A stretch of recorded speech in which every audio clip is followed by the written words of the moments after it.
தஞ்சாவூரில் கூட்டுறவு சர்க்கரை ஆலை ஊழியர்கள் சம்பள உயர்வு கோரி குடும்பத்துடன் சாலை மறியல் போராட்டத்தில் ஈடுபட்டனர்.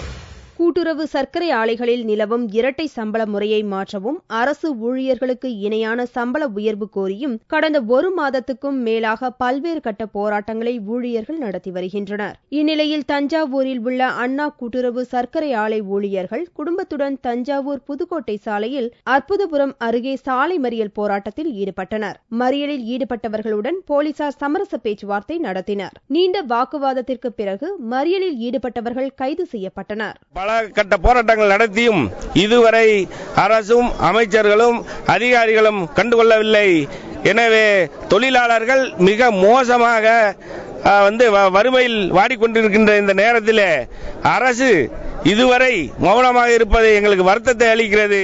மறியல் காரணமாக தஞ்சை புதுக்கோட்டை சாலையில் போக்குவரத்து பாதிக்கப்பட்டது. சர்க்கரை ஆலை ஊழியர்களின் தொடர் போராட்டம் காரணமாக உற்பத்தி கடுமையாக பாதிக்கப்பட்டுள்ளது.